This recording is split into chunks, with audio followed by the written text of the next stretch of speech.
Bismillahirrahmanirrahim. Assalamualaikum warahmatullahi wabarakatuh. Alhamdulillahi rabbil alamin. Wa bihi nasta'inu ala umurid dunya waddin. Wa sallallahu ta'ala wa baraka ala nabiyyina Muhammadin wa ala alihi wa sahbihi ajma'in. Amma ba'd. Qala Allah ta'ala fi kitabihil jalil. أعوذ بالله من الشيطان الرجيم بسم الله الرحمن الرحيم يا أيها الذين آمنوا استجيبوا لله وللرسول إذا دعاكم لما يحييكم. Sidang jamaah maghrib yang semuanya insyaallah dimuliakan oleh Allah subhanahu wa ta'ala. Tentu pertama kali mari kita semua senantiasa setiap saat kapan saja dan dalam keadaan bagaimanapun untuk belajar bersyukur.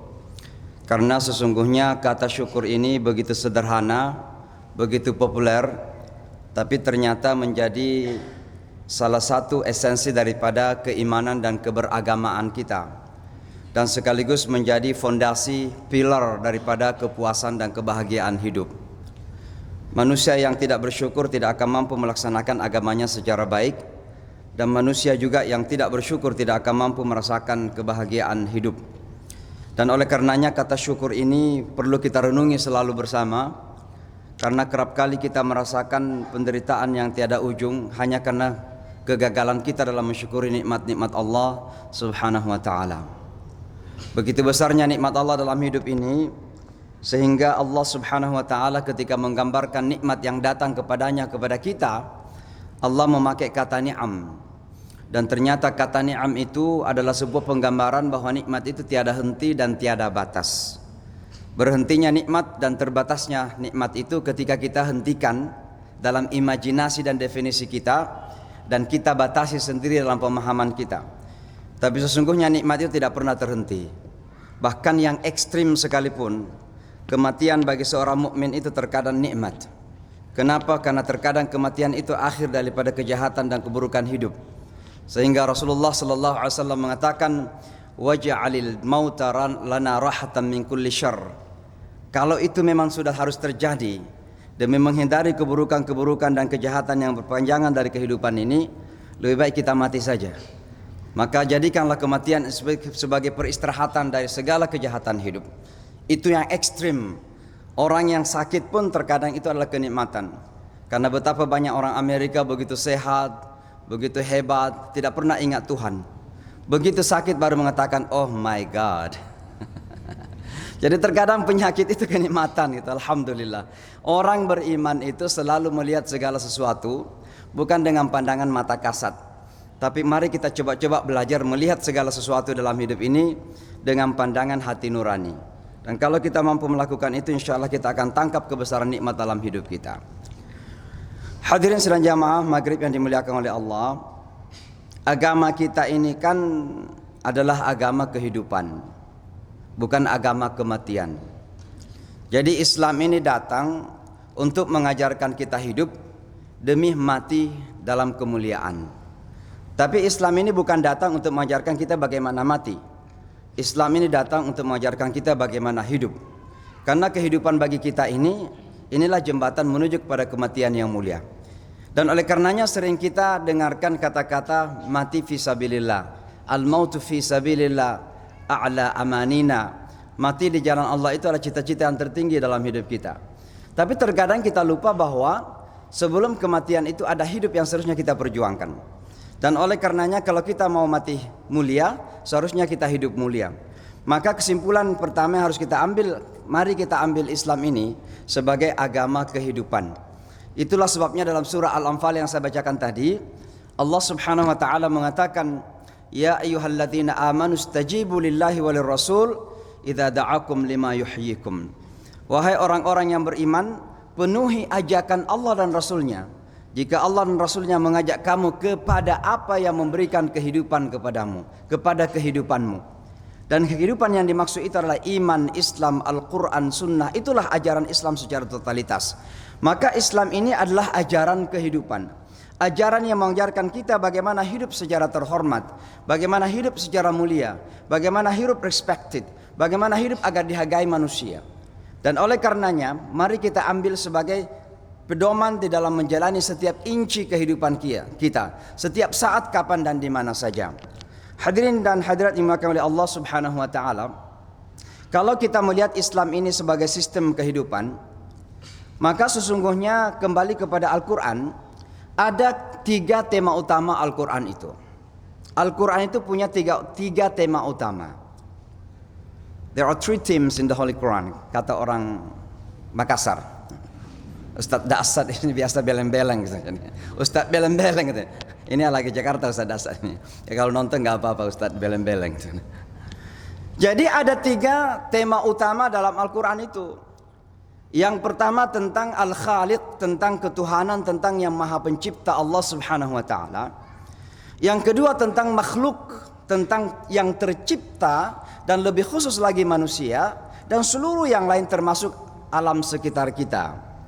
Dan yang ketiga adalah sistem yang mengatur antara kita dan Khalik, antara makhluk dan Khalik, maupun antara makhluk itu sendiri.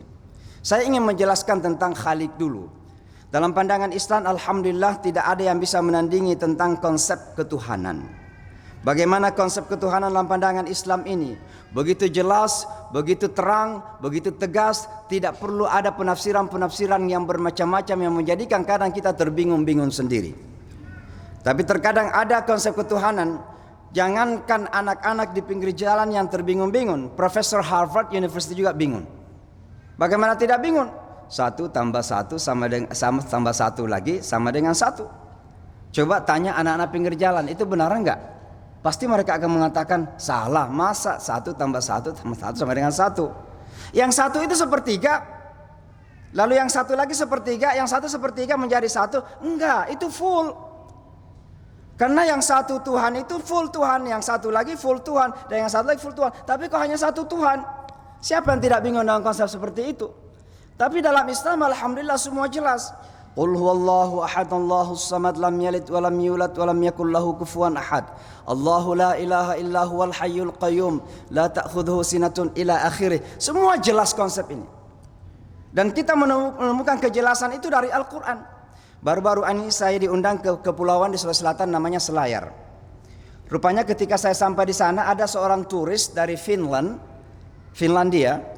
Orangnya saintis, sangat pintar sekali. Lalu ingin berdialog dengan saya. Berdialoglah kita sambil minum kopi. Dia bercerita tentang bagaimana alam semesta ini terjadi dari perspektif sains. Begitu indah pendengaran kita mendengarkan. Kenapa? Itu sudah banyak konsep Al-Quran yang dia keluarkan dari mulutnya. Tapi begitu sampai kepada keindahan ini, lalu kita mengatakan, lalu siapa yang menjadikan indah? Begitu indah alam semesta ini. Jawabannya apa? It is a complex and mysterious. Itu sangat susah untuk dipahami dan misterius. Tidak bisa menemukan jawaban. Nah, itulah kepintaran manusia yang bodoh. Tapi alhamdulillah bagi umat Islam, Allah uncover, Allah membuka semua di hadapan kita. Maka orang Islam sesungguhnya adalah orang yang pintar, dipintarkan oleh Allah dalam bentuk wahyu kalam Allah Subhanahu wa taala. Maka ayat yang pertama adalah Iqra. Bapak Ibu sekalian, suatu ketika di bulan Ramadan ada sekelompok mahasiswa datang dari NYU, New York University. Sekelompok mahasiswa ini buka puasa bersama kita di masjid. Dan setelah buka puasa duduklah kita sama-sama. Ada salah seorang perempuan, nampaknya keturunan India, orang Amerika, angkat tangan. Dia katakan, Imam, kalau Anda bisa menyebutkan sesuatu yang khas, yang unik, yang saya tidak miliki sebagai orang Hindu, dalam agama Anda, saya masuk Islam. Saya kira dia main-main, saya kira dia joking. Saya katakan kami orang Islam itu percaya kepada Tuhan yang satu. Saya kira karena Hindu itu percaya kepada banyak Tuhan. Dia ketawa. Dia katakan, Imam, saya juga percaya kepada Tuhan yang satu. Loh, gimana dengan patung-patung itu? Gimana dengan sapi-sapi yang Anda sembah di pinggir-pinggir jalan? Gimana dengan sungai Gangga yang Anda sembah di India? Dia katakan mereka itu bukan Tuhan. Tuhan itu satu, tapi punya aspek yang banyak. Dan mereka semua ini patung-patung, sapi-sapi, sungai Gangga mewakili aspek-aspek ketuhanan. Tapi Tuhan cuma satu saja. Saya dalam hati saya mengatakan pintar juga orang India ini. Lalu saya terpikir gimana menjawabnya.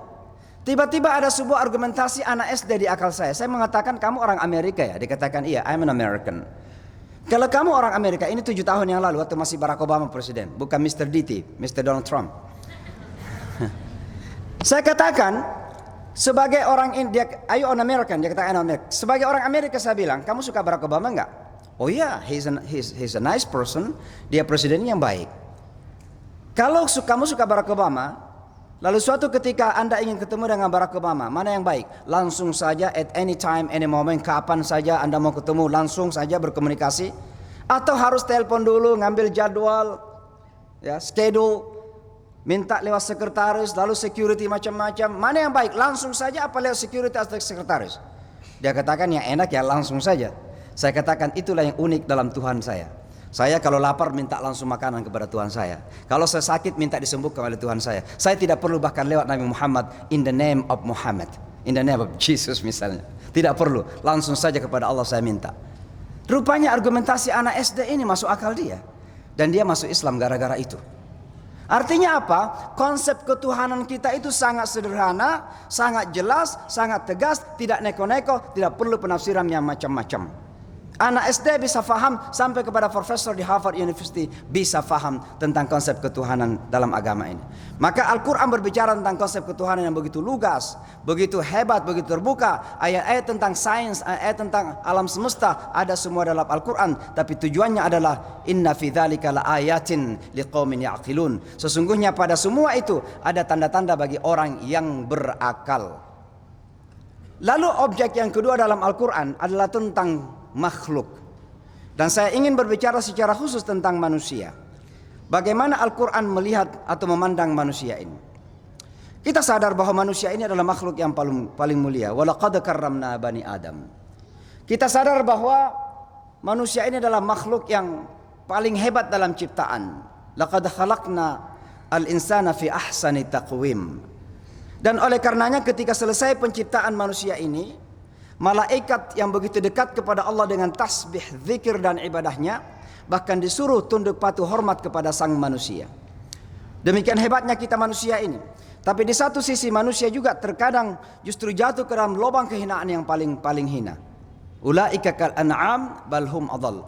Maka pada akhirnya ada orang yang menulis buku dengan judul The Unknown, yang tidak difahami. Karena manusia terkadang tidak bisa difahami. Terlalu liar manusia ini kadang. Kadang lebih baik dari malaikat. Bayangkan Bapak dan Ibu sekalian, malaikat itu beribadah karena memang tabiatnya begitu. Tapi kita manusia tabiatnya itu berada di antara dua garis itu. Bisa terjatuh ke dalam iblis dan bisa terjatuh kepada golongan malaikat, bahkan jauh lebih mulia dari malaikat. Jika kita bisa beribadah dengan baik, dekat kepada Allah, kita akan menjadi mulia dari malaikat. Itulah sebabnya malaikat harus angkat tangan, angkat hormat kepada manusia. Maka manusia ini terkadang misterius, tidak difahami. Dan oleh karenanya Al-Quran memberikan perhatian yang begitu hebat kepada manusia. Salah satu di antaranya adalah bahwa Al-Quran memberikan atau membangun manusia seutuhnya dan membangun manusia, atau saya menyebutnya sumber daya manusia yang unggul. Lalu apa ciri-ciri daripada sumber daya manusia yang unggul dalam pandangan Al-Quran? Ada 4 yang saya ingin sebutkan pada malam ini. Yang pertama adalah bahwa manusia yang unggul dalam pandangan Al-Quran adalah manusia-manusia yang berwawasan Iqra. Iqra bismi rabbikal ladzi khalaq. Ketika ayat Al-Quran ini turun, Al-Quran ketika itu belum ada. Huruf-huruf Al-Quran juga belum ada yang dibaca. Bahkan Rasulullah SAW sesungguhnya tidak bisa membaca. Lalu apa maknanya dengan Iqra itu? Iqra artinya perluas wawasan, kembangkan visi, pandangan jauh ke depan, jangan pernah sempit dalam pemikiran. Maka manusia unggul dalam pandangan Islam adalah manusia yang berwawasan luas. Saya selalu mengingatkan pada diri saya sendiri, dan khususnya para alim ulama, para asatidz, para muballigh, para kiai, para ustadz. Saya selalu mengajak untuk kita berpiknik banyak-banyak. Piknik banyak-banyak itu tidak harus naik pesawat sampai ke kota New York 22 jam seperti yang saya alami, atau pergi ke Jepang, atau pergi ke Sydney, Melbourne dan lain sebagainya. Piknik yang saya maksud adalah, wahai para ustadz, wahai para kiai, wahai para alim ulama, mari kita banyak melakukan piknik pemikiran dan referensi. Karena kerap kali ketika kita sedikit tidak luas dalam berpikir dan kurang referensi, di sanalah kita mudah mengambil sebuah kesimpulan, dan maaf yang paling berbahaya adalah mudah menyalahkan orang lain. Itulah sebabnya saya pengalaman, karena ada murid-murid saya mu'alaf, orang Amerika itu kalau masuk Islam itu semangatnya selangit. Tapi kan mu'alaf ini ilmunya secuil. Orang yang semangatnya selangit tidak dibarengi dengan ilmu pengetahuan, cepat mudah merasa pintar dan cepat pula merasa menyalahkan orang lain. Maka Islam mengajarkan kepada kita untuk memperluas wawasan. Membanyak referensi, memperbanyak bacaan dan lain sebagainya. Ini sangat penting bagi kita. Itu manusia unggul yang pertama. Ini berapa menit lagi? Jam berapa azan? 3:32. Yang kedua adalah manusia unggul dalam pandangan Al-Quran adalah manusia yang bisa mengkombinasi antara ketajaman akal dan sensitivitas hati, ketajaman hati. Kalau dalam bahasa yang lain, the power of fikr and the power of zikir.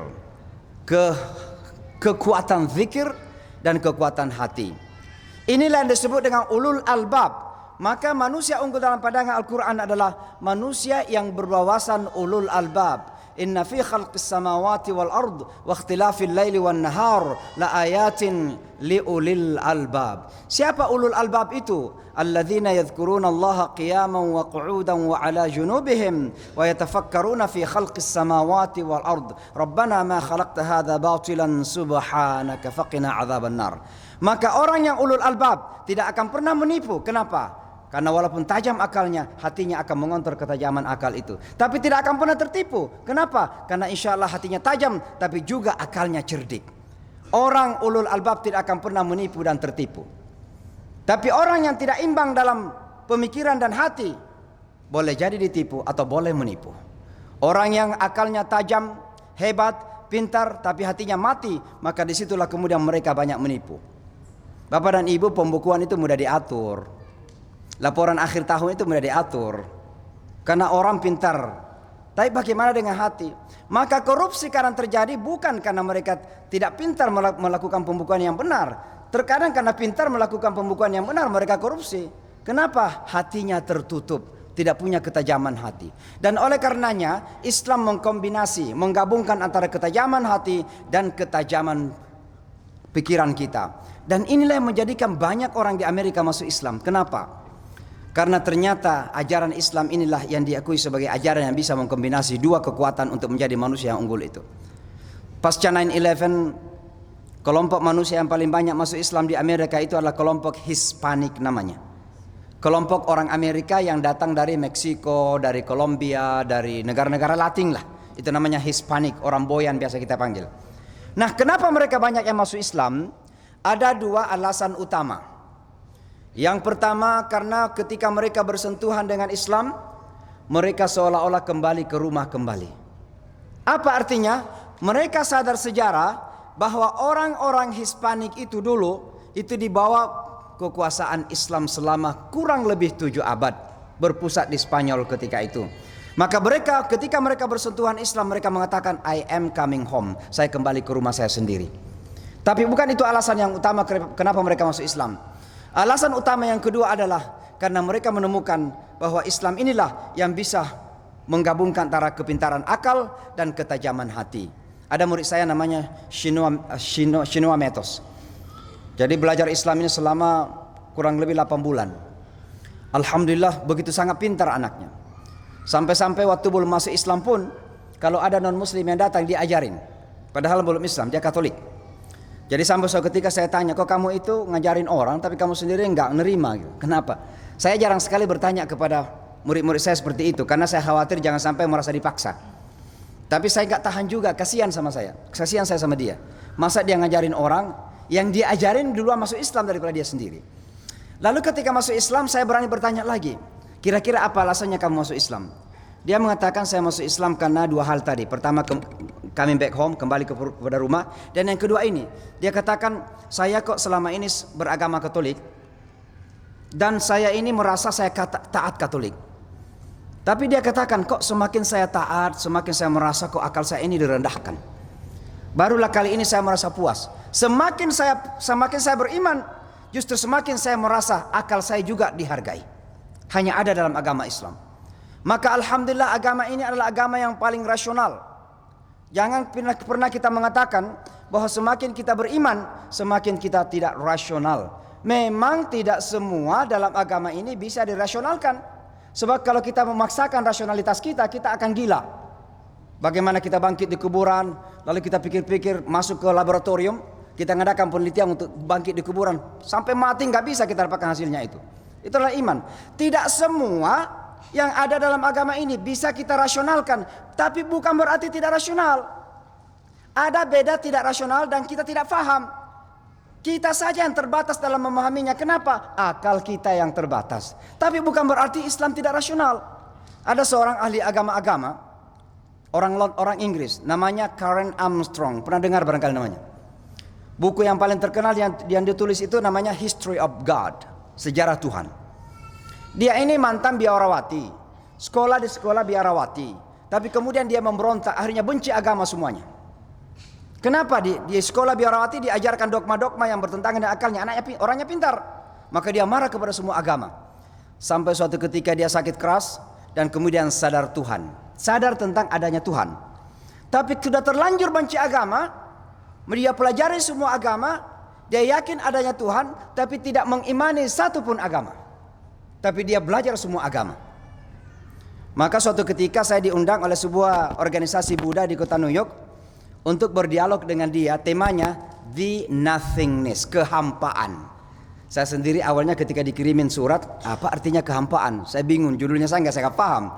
Apalagi nanti di dalam dialog itu apa yang saya harus omongin gitu. Judulnya saya nggak paham.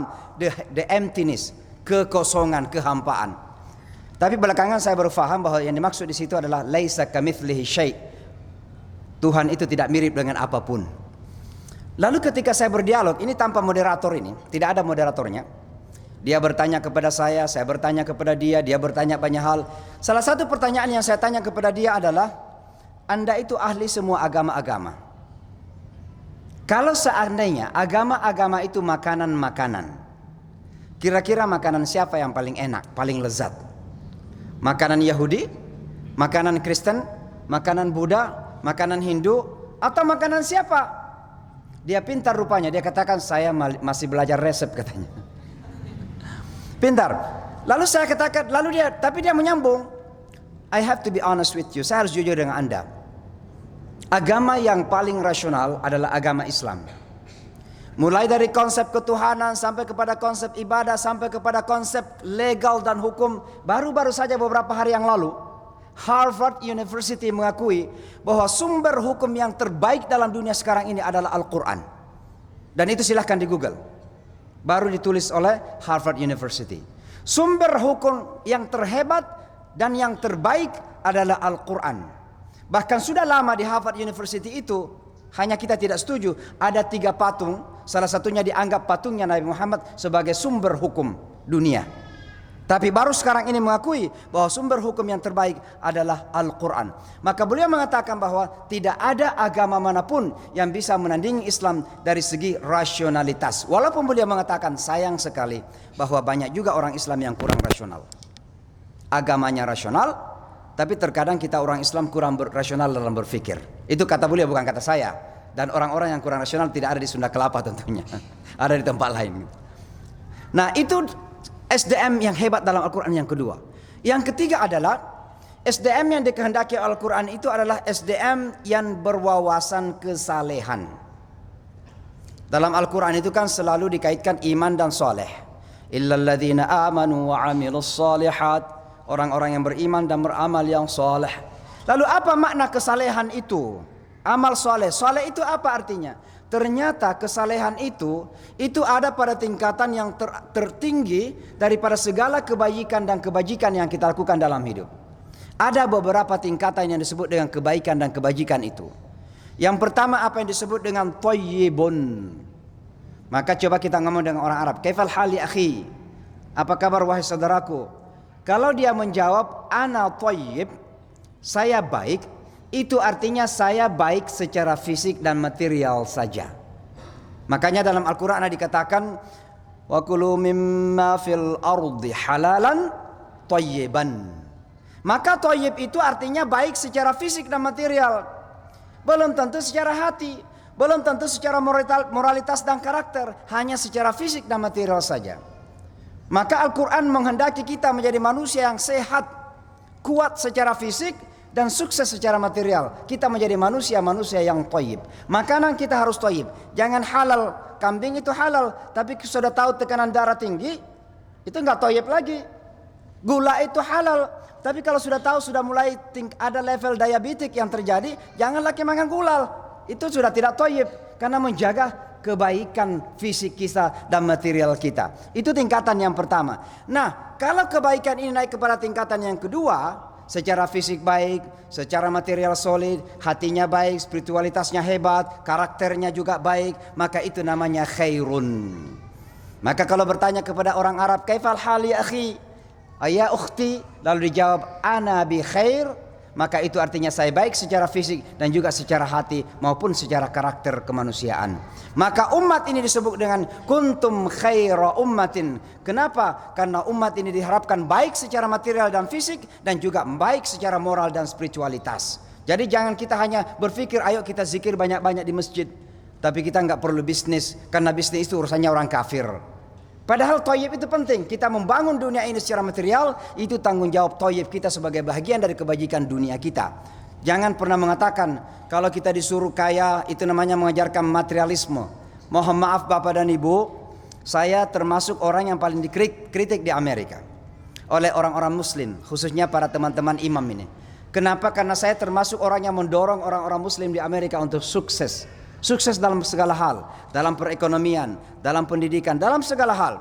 Lalu suatu ketika datanglah seseorang kepada saya setelah khutbah. Dia katakan, kamu ngajarin orang-orang jadi materialistik ya? Loh kenapa? Tadi disuruh sukses jadi dalam hal perekonomian. Loh, saya bilang materialisme, faham materialisme itu bukan karena kaya atau bukan karena kayanya orang. Ada orang yang punya duit banyak, tapi alhamdulillah pikirannya bagaimana berbuat baik, bagaimana membangun rumah yatim, bagaimana membangun sekolah, bagaimana memperindah masjid, bagaimana memberikan makanan pagi. Di sini kan ada kalau nggak salah sarapan pagi hari apa itu ya? Besok pagi nih, iya kan di sini. Nah itu berarti ada duit disemelukan. Ada orang yang kaya, alhamdulillah tidak materialistik. Sebaliknya ada orang nggak punya duit, mau tidur duit melulu pikirannya, bangun tidur duit melulu pikirannya. Keluar rumah duit, masuk rumah duit, padahal nggak punya duit. Itu yang disebut dengan materialistik. Maka Bapak dan Ibu sekalian, umat ini harus kaya, harus sukses, harus pintar, tapi hatinya harus solid. Mari menjadi Bill Gates yang beriman, mari menjadi Warren Buffett yang beriman, mari menjadi Juan Carlos orang Meksiko yang kaya raya itu yang beriman, la ilaha illallah. Itu yang kita harapkan sebagai ummah, khair ummah Muhammad sallallahu alaihi wasallam. Nah, kalau khair ini kita tingkatkan lagi ke atas satu level, itu yang disebut dengan ma'ruf.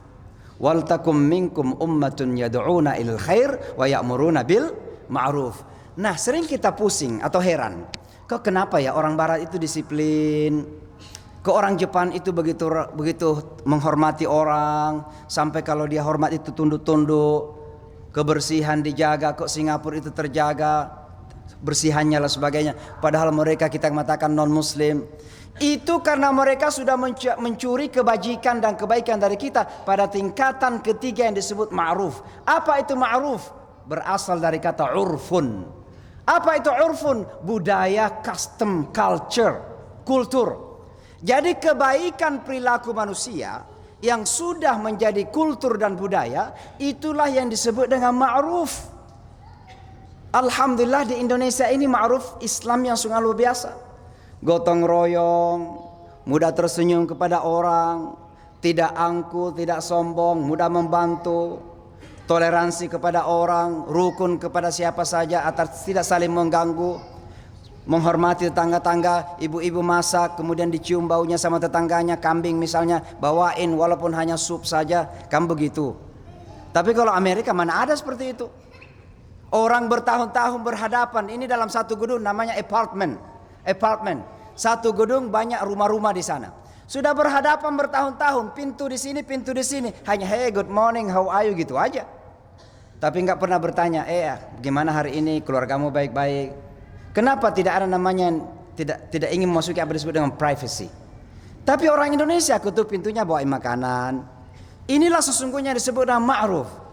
Nah, Bapak dan Ibu, ma'ruf ini sudah dicuri oleh banyak orang-orang. Maka kita terheran, kenapa mereka kalau naik kereta api nggak pernah saling sikutan, naik bus nggak pernah saling mendorong. Terkadang kita umat Islam, mohon maaf, mau mencium hajar aswad saja itu saling menyikut. Padahal kita melakukan sunnah Rasulullah Sallallahu Alaihi Wasallam. Mana yang baik? Melakukan sebuah sunnah Rasulullah Sallallahu Alaihi Wasallam atau nyakitin saudara-saudara kita yang ada di sekitar kita?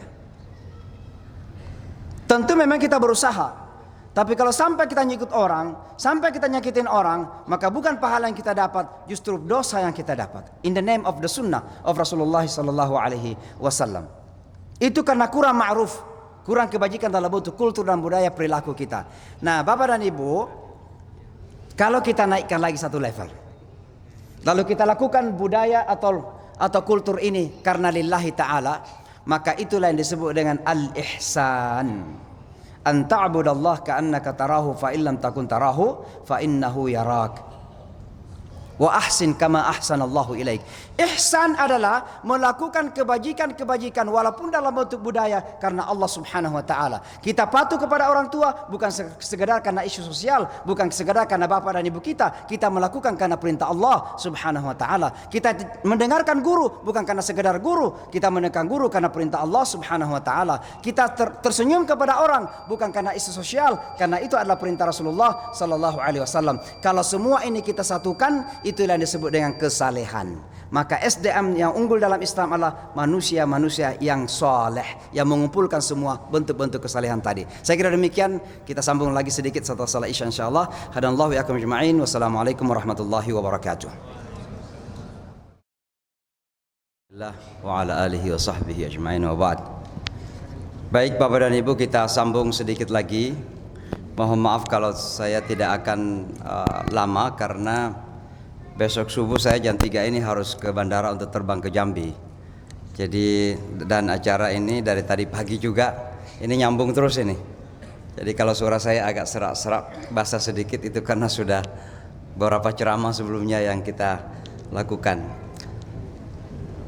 Saya memang lahir di Sulawesi Selatan, tapi ditakdirkan sudah berada di luar negeri itu sejak umur 18 tahun. Jadi tamat di pesantren, kemudian saya kuliah di Pakistan 7 tahun, lalu hidup di Saudi mengajar sebagai guru selama 2 tahun, dan sekarang ini sudah sekitar 23 tahun terdampar di kota New York.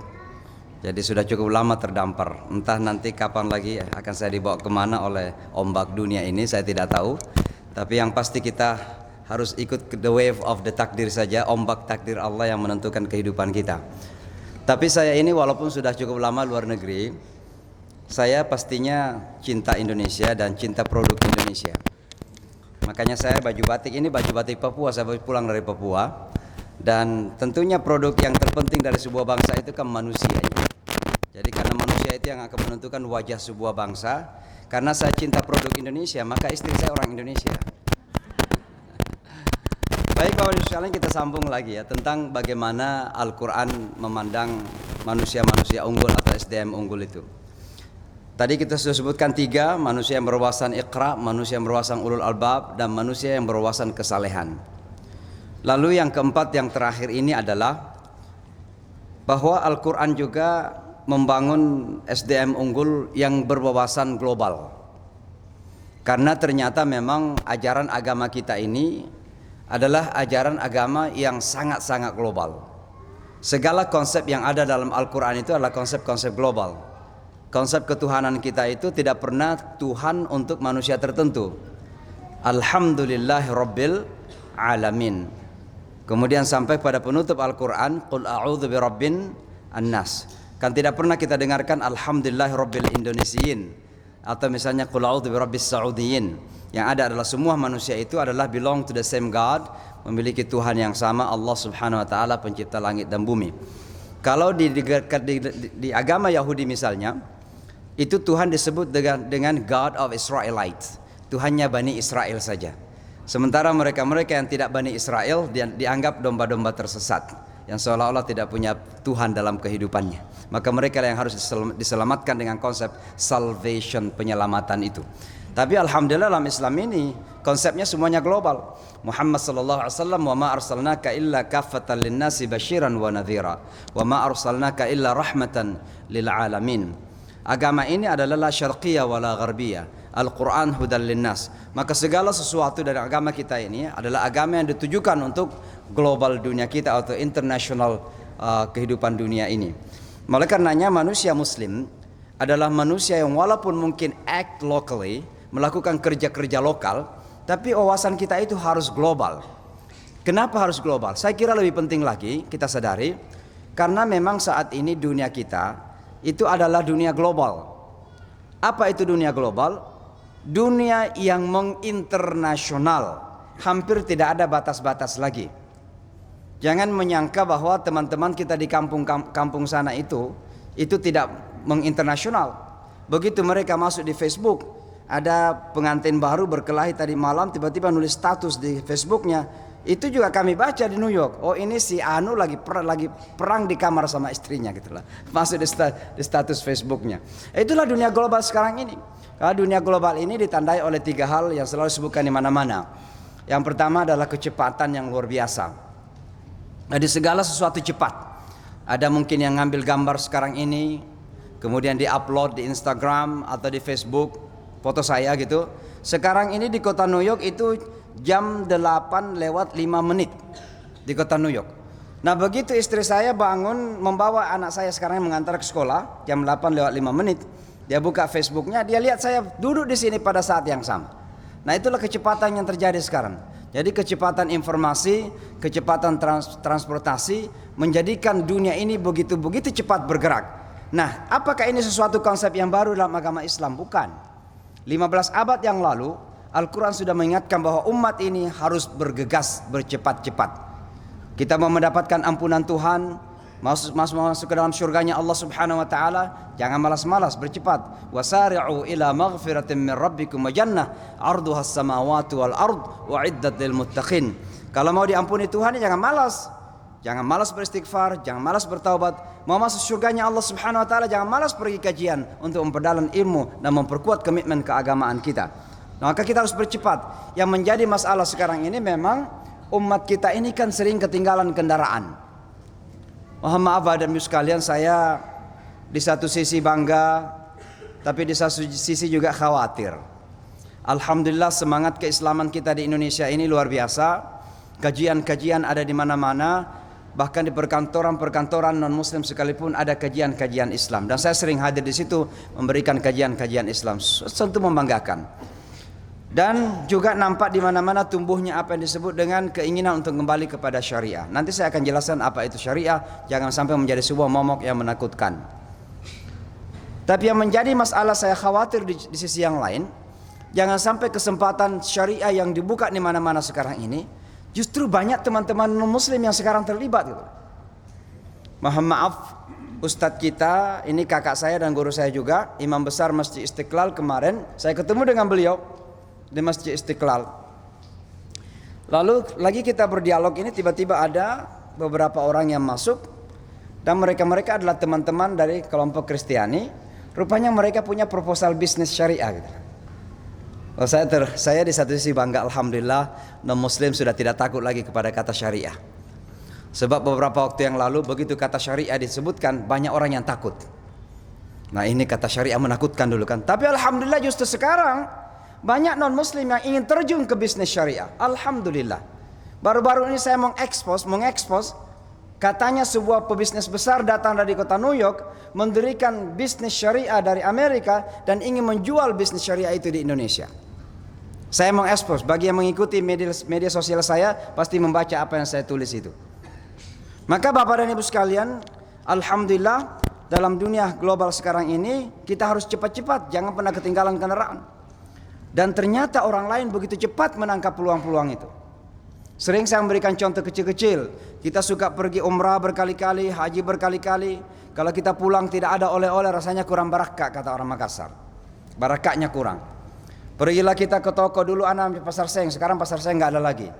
Dulu ada namanya pasar seng, kita beli oleh-oleh, beli tasbih, baju Arab, sorban, lalu kita hadiahkan ke keluarga kita.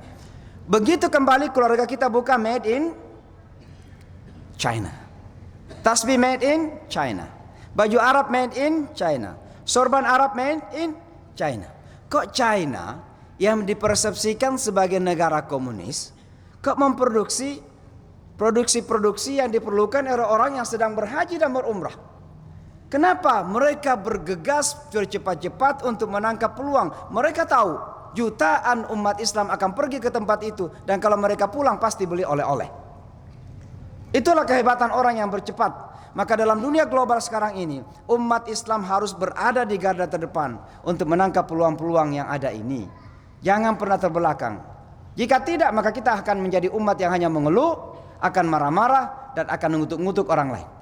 Kenapa? Kita sudah kehilangan momentum yang tepat. Dan oleh karenanya dalam dunia global sekarang ini harus bercepat. Yang kedua, karena kecepatan inilah maka menjadikan dunia kita sekarang ini begitu sangat kecil. Istilahnya saya selalu mengatakan begini, kita ini hidup dalam rumah yang sama di bawah atap yang satu in 24 hours 7 days. 7 hari 24 jam kita tidur di bawah atap yang sama. Nah sekarang pertanyaannya, mana yang harus kita pilih? Gontok-gontokan dalam rumah yang sama, berkelahi, saling bermusuhan, gak mau ngomong? Atau kita milih ramah, tersenyum, memilih damai di antara anggota rumah itu? Tentu orang Islam, sebagaimana ajaran Islam, akan memilih perdamaian. Maka saya ingin mengatakan bahwa tidak ada agama manapun yang paling siap bekerja sama dengan siapapun tanpa kecuali. Selama orang lain ingin saling menghormati, ingin bekerja sama dan tidak perlu harus saling merendahkan, kita terbuka untuk bekerja sama. Maka jangan umat ini pernah mau dituduh untuk tidak toleran.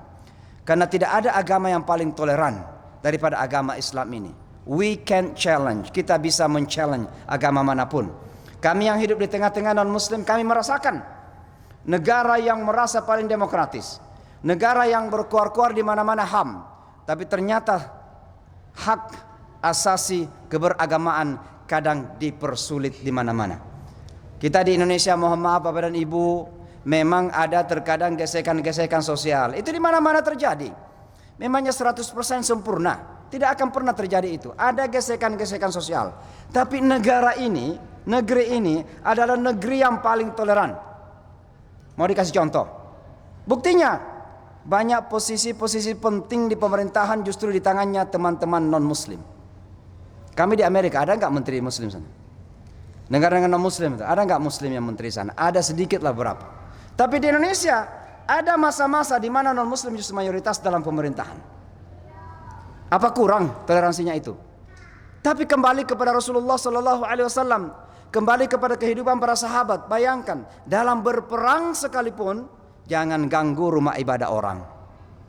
Perang itu diperuntukkan untuk melindungi rumah-rumah ibadah orang. Kalau seandainya bukan Allah yang menjaga, maka terjadi perang yang menghancurkan sinagog, gereja-gereja dan rumah-rumah ibadah orang. Dalam keadaan perang saja, jangan ganggu rumah ibadahnya orang Hindu, rumah ibadahnya orang Buddha, rumah ibadahnya orang Yahudi sekalipun ataupun Kristen, jangan diganggu. Itu dalam keadaan perang, apalagi damai.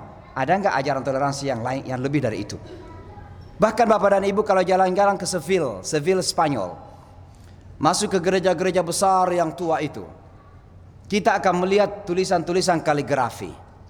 Kenapa ada kaligrafi dalam gereja itu? Karena dulu waktu terjadi Inkuisisi namanya, kembali Katolik berkuasa di Spanyol, ada dua pilihan. Kalau tidak keluar dari Spanyol akan dibantai. Dan masjid-masjid ada dua pilihan, dijadikan gereja atau dijadikan night club. Tapi coba pergi ke Irak, coba pergi ke Suriah, coba pergi ke Mesir. Gereja-gereja di zaman Romawi dulu masih bertahan, bahkan dipelihara. Umar ketika menaklukkan Syria tidak mengganggu gereja siapapun. Maka dalam sejarah ada enggak yang paling toleran dari kita umat Islam ini? Dan oleh karenanya kita mengatakan bahwa dalam dunia yang semakin mengecil sekarang ini, tidak ada umat yang paling siap bekerja sama dengan siapapun lebih daripada umat kita ini. Itu ciri dunia yang ketiga sekarang, yang kedua sekarang ini. Yang ketiga adalah bahwa terjadi kompetisi yang sangat luar biasa. Lihat misalnya Amerika dan China sekarang ini perang dagang. Coba perhatikan antara Rusia dan Amerika di Timur Tengah memperebutkan pengaruh untuk pangkalan militer di Timur Tengah. Pertanyaannya adalah di tengah gejolak kompetisi sekarang ini dalam segala bidang ada kompetisi yang terjadi sangat sengit. Di mana letak umat kita sekarang ini? Apakah kita ini menjadi semut-semut yang berkeliaran menggelantung di dua kubu, dua gajah besar yang sedang berkelahi? Atau harusnya kita menempatkan diri sebagai gajah besar juga, yang ikut menentukan wajah dunia kita sekarang ini? Mana suara umat Islam, mana suara negara-negara muslim, dan tentunya lebih penting negara muslim terbesar ketika ada saudara-saudara kita menderita di Cina, di Rohingya, di mana-mana? Di mana suara negara-negara muslim? Maka di tengah persaingan yang luar biasa ini, pertanyaannya adalah di mana umat Islam memposisikan diri? Bapak dan Ibu, luar biasa yang namanya kompetisi sekarang ini. Dalam bisnis, dalam politik, dalam kehidupan sosial, dalam segala bidang, termasuk dalam bidang dakwah. Saya mungkin pernah menyampaikan dulu di sini bagaimana banyak orang-orang Amerika yang datang kepada saya di kota New York, katanya mau belajar budaya Islam. Saya tanya untuk apa? Mau jalan-jalan ke Indonesia. Berapa lama? Ya, between 3 to 6 months, antara 3 sampai 6 bulan. Loh, lama banget. Saya lihat mukanya, oh, ini orang pintar ini. Anda misionari ya? Kamu misionari? Biasanya tersenyum. Saya katakan jangan takut. You have to know, Anda harus tahu, saya juga misionari, saya bilang. Saya membawa misi, misionari itu membawa misi. Saya juga misionari. Tapi saya bilang sama dia, Anda silahkan datang ke Indonesia, tapi harus ikut kepada aturan yang ada. Sebagaimana saya seorang misionari di kota New York, saya juga ikut aturan yang ada. Tapi saya harus kasih tahu Anda, kalau Anda ke Indonesia, Anda akan mampu mempengaruhi, bahkan mungkin mengkristenkan mereka-mereka yang bodoh dan miskin-miskin di pinggir-pinggir perkota, pinggir-pinggir desa. Tapi saya harus kasih tahu Anda, saya di kota New York, saya bilang, dengan izin Allah Subhanahu wa taala, saya mengislamkan orang-orang yang kaya, pintar-pintar dan profesional. Ayo kita gantian, saya bilang. Itu yang namanya kompetisi. Maka dalam bidang dakwah sekalipun kita berkompetisi sekarang ini. Oleh karenanya dalam dunia global sekarang ini, umat harus memiliki mindset seperti ini. Kita harus siap berkompetisi dan harus menang. Tidak ada pilihan kita ke depan kecuali harus menang. Kita tidak boleh lagi mengeluh. Kita tidak boleh lagi marah-marah. Tapi mengambil inisiatif dan berada di garda terdepan untuk memenangkan pertarungan dan kompetisi yang terjadi sekarang ini. Tidak ada pilihan lain. Apalagi di negara kita sendiri. Ini Indonesia, umat Islam ini yang harus menentukan wajah Indonesia. Mau dihitamkan, umat Islam harus menghitamkan. Mau diputihkan, umat Islam harus memutihkan. Maka kita harus mengambil inisiatif. Jangan lagi mau diputihkan atau dihitamkan tergantung dari maunya orang lain. Karena kita mayoritas di negara ini. Ini bukan masalah divisi, bukan memecah belah, bukan, ini realita. Di mana-mana ada yang disebut dengan solidaritas sosial. Solidaritas sosial itu artinya kita ingin dong golongan kita yang sukses. Itulah yang terjadi. Nah, Bapak dan Ibu sekalian, karena waktu saya hanya ingin mengatakan bahwa Islam ini agama kehidupan, dan salah satu di antaranya adalah tadi kan individu-individu membangun SDM. Tentu yang terakhir adalah bagaimana Islam ini melihat kehidupan masyarakat. Jadi jangan menyangka bahwa Islam itu cuma datang untuk mengatur kehidupan individu kita. Tapi juga Islam datang untuk mengatur dan membentuk kehidupan masyarakat. Biasanya dikenal di dunia barat dengan civil society, dalam bahasa Arab disebut dengan ijtima' madani atau masyarakat madani. Saya tidak ingin mendefinisikan kata masyarakat madani, tapi saya ingin mengambil satu ayat dalam Al-Quran yang kira-kira menggambarkan apa yang disebut dengan masyarakat madani itu. Ayat itu adalah wa kadzalika ja'alnakum ummatan wasata litakunu syuhada'a 'alan nas wa yakuna ar-rasulu 'alaikum syahida. Umat ini adalah umat pertengahan, middle path umat yang berada di tengah-tengah. Sayang sekali kata ini kadang diterjemahkan dengan sebuah terjemahan yang menyempitkan dan cenderung disalahfahami. Biasa diterjemahkan dengan kata umat moderat. Padahal kata moderat tidak mewakili daripada ummatan wasatan. Apalagi seringkali kata moderasi atau sebaliknya radikalisme dipahami berdasarkan pemahaman politik. Jadi kalau dia mendukung saya, oh dia orang yang moderat. Tapi kalau dia memilih yang lain, oh dia orangnya radikal. Saya dengar di Indonesia ini ada daerah-daerah radikal ya. Termasuk daerah saya Sulsel katanya, ini daerah radikal ini. Aceh itu radikal, Sumatera Barat itu radikal. Yang begitu. Nah, terkadang kata moderat dan radikal ini kemudian ditafsirkan berdasarkan penafsiran kepentingan politik. Maka kata ummatan wasatan tidak cocok diterjemahkan dengan umat moderat. Lalu bagaimana kita memahaminya? Di dunia barat biasa disebutkan dengan kata justly balance, imbang dan berkeadilan. Tapi itu pun tidak cukup. Memahaminya harus dengan beberapa karakteristik. Saya poin-poin saja karena waktu. Yang pertama, Ummatan wasatan itu berkarakter al-i'tidal. Apa itu i'tidal? Seperti kalau kita ruku bangkit, itu namanya i'tidal kan? Tapi kata i'tidal itu berasal dari kata adlun. Artinya apa? Ummatan wasatan itu adalah umat yang adil dan siap menegakkan keadilan. Maka umat Islam adalah umat yang paling adil dan siap menegakkan keadilan kepada siapa saja. Satu, jangan ditakutkan. Kalau sampai umat ini berkuasa, insya Allah teman-teman kita yang tidak umat Islam, mereka akan merasakan keadilan. Dan itu fakta sejarah dalam perjalanan sejarah umat kita ini. Di mana saja umat ini berkuasa, maka yang lain akan merasakan keadilan dalam kehidupannya. Kenapa? Menganiaya non-muslim adalah kezaliman dan barangkali doanya lebih terima oleh Allah Subhanahu wa ta'ala. Maka keadilan harus kita tegakkan. Yang kedua, yang namanya ummatan wasatat adalah umat yang berkarakter tawazun, balance, keseimbangan dalam segala hal. Bukan saja dunia akhirat, tapi spiritual dan material, akal dan hati, private dan public, itu ada semua keseimbangan dalam masyarakat Islam. Kita tidak pernah menjadi individualistik seperti kapitalis. Kita tidak pernah juga menjadi sosialisme seperti komunis misalnya. Tapi kita adalah umat yang balance, umat yang tawazun dalam kehidupan kita. Yang ketiga, bahwa umat ini adalah umatan at-tasamuh, memiliki karakter yang disebut dengan toleransi. Saya tidak jelaskan kali karena saya sudah ngomong tadi mengenai toleransi. Yang keempat, bahwa umat ini berwawasan syura. Umat ini tidak akan pernah diktator. Kenapa? Melibatkan seluruh unsur masyarakat dalam kehidupan publiknya. Bayangkan Rasulullah Sallallahu Alaihi Wasallam ketika pindah ke Madinah, beliau diterima menjadi presiden atau dalam istilah yang lain mungkin raja lah. Beliau bukan sekedar presiden biasa, bukan raja biasa, tapi raja presiden yang Rasulullah Sallallahu Alaihi Wasallam. Kalau beliau berkata, nggak ada yang bisa menolak, karena kata-katanya bisa wahyu. Tapi ketika membentuk konstitusi Madinah yang disebut dengan piagam Madinah itu, beliau mengundang orang Yahudi, mengundang orang Kristen, mengundang orang-orang musyrik Arab untuk mendiskusikan bagaimana bentuk konstitusi negara yang akan kita bentuk ini. Bayangkan Nabi, Rasul, mengundang orang Yahudi membicarakan piagam atau konstitusi Madinah ketika itu. Ada enggak orang yang paling syurah daripada Rasulullah sallallahu alaihi wasallam? Dan itu perintah Allah dalam Al-Qur'an, wa syawirhum fil amri wa amruhum syura bainahum. Maka karakter ummah yang keempat adalah syurah. Sayang sekali seringkali kita melihat ada negara-negara muslim yang merasa paling Islam, tapi justru tidak ada syurah dalam kehidupan publik mereka. Dan ini terkadang merusak tatanan wajah umat Islam yang sesungguhnya. Yang kelima adalah bahwa umat Islam adalah umat yang berwawasan islah, selalu memberikan perbaikan-perbaikan. Di mana saja umat berkuasa, yang ada adalah perbaikan, bukan kerusakan yang terjadi.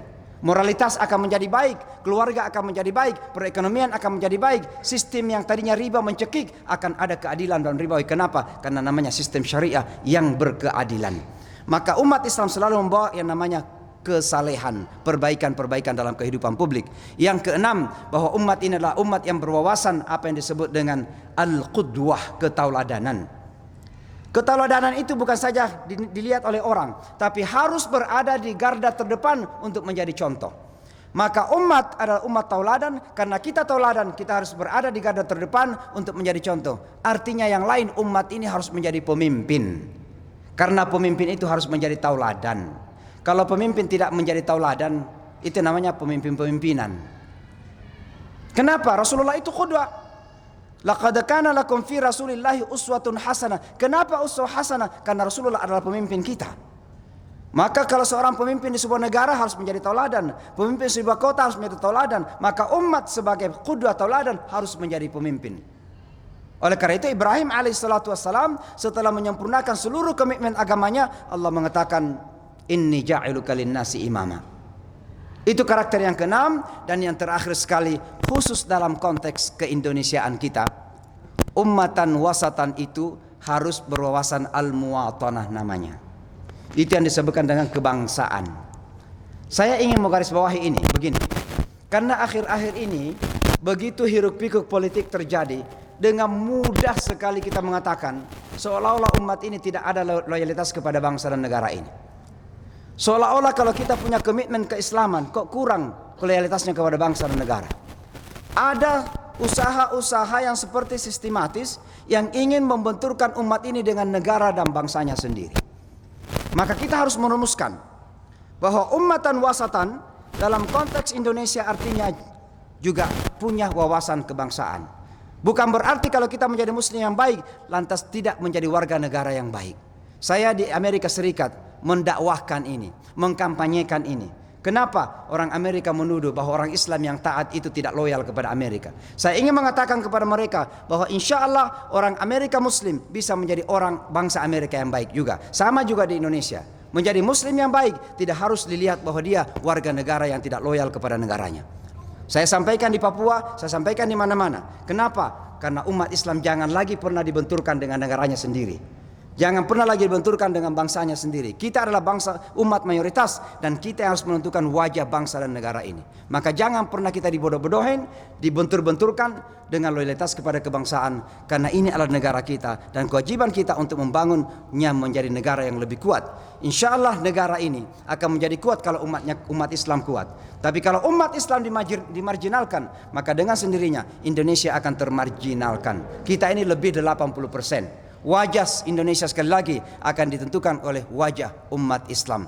Maka ummatan wasatan dalam konteks Indonesia artinya ada wawasan kebangsaan sekaligus.